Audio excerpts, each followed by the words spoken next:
Good morning friends. మళ్ళీ morning అమ్మవారి ఆరతి అయిందండి. మీతో ఒక చిన్న చిట్కాతో మళ్ళీ ముందుకు వచ్చాను. చూడండి, అమ్మవారిని ముందు దర్శనం చేసేసుకోండి. ఓకే, దర్శనం చేసుకున్నారు కదండి. ఈవేళ నేను చెప్పే చిట్కా చాలా ఈజీది, అందరికీ కామన్గా జరిగే సిచ్యువేషన్ అండి. రాత్రి పడుకునేటప్పుడు అంటే మిడ్ నైట్ అయినా లేదంటే 2 o'clock 3 o'clock ఆ టైం అప్పుడు అచానక్గా మనకి ఏదైనా సడన్లీగా భయంకరమైన స్వప్నాలు వస్తాయండి.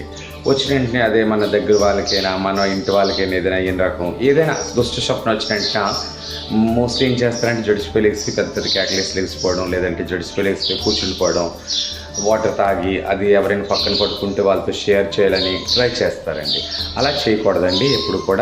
ఎప్పుడైనా మీకు ఏదైనా అలాంటి దుష్ట స్వప్నాలు ఏవైనా వచ్చాయంటే, ఏదైనా శుభ స్వప్నాలు వచ్చాయనుకుంటే మాత్రం మీరు లేచి, ఒకవేళ నిద్ర మీకు పట్టకపోయినా మీరు ట్రై చేయాలి. మ్యాక్సిమం ట్రై చేస్తే మీరు నిద్రపోవాలండి. నిద్రపోతే ఏమవుతుందంటే మీ స్వప్నం లాగానే ఉండిపోద్ది, అది మీకు ఏమీ అవ్వదు. ప్లస్ మన మైండ్ మనం ఏది చెప్తాం అదే ఫాలో అవుతుందండి.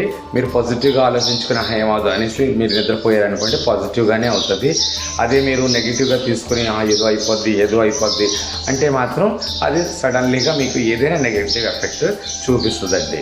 ఎప్పుడు కూడా మనం ఆలోచించే విధానమే మనకి అదవుతుందండి. అదే మీరు ఫర్ ఎగ్జాంపుల్ మీరు సైకిల్ లేదంటే ఏదైనా బైక్ తొక్కుతున్నారండి, మీరు అనుకుంటారా పడిపోతానని మీరు భయపడి మీరు తొక్కారంటే మాత్రం మీరు పడిపోతారు. అలాగే సేమ్ అదే రాత్రికి వచ్చిన స్వప్నాలు, దుష్ట స్వప్నాలు రియల్గా అయిపోతాయేమో అని మీరు కంగారు పడితే మాత్రం అది రియల్గా ఏదైనా నెగిటివ్ ఎఫెక్ట్ చూపిస్తుందండి. అందుకే నేను చెప్పేది చిట్కా మీరు ఫాలో చేయండి. ఎప్పుడు కూడా మీ దుష్ట స్వప్నాలు వచ్చేటప్పుడు మీరు నిద్రపోవాలి. ఓకే అండి, హ్యావ్ ఎ నైస్ డే. మళ్ళీ సాయంత్రం 7:30కి అమ్మవారి ఆరతితో లైవ్ వస్తానండి. మీరు అందరూ కూడా ఆన్లైన్ వస్తారని కోరుకుంటున్నాను. శుభోదయం.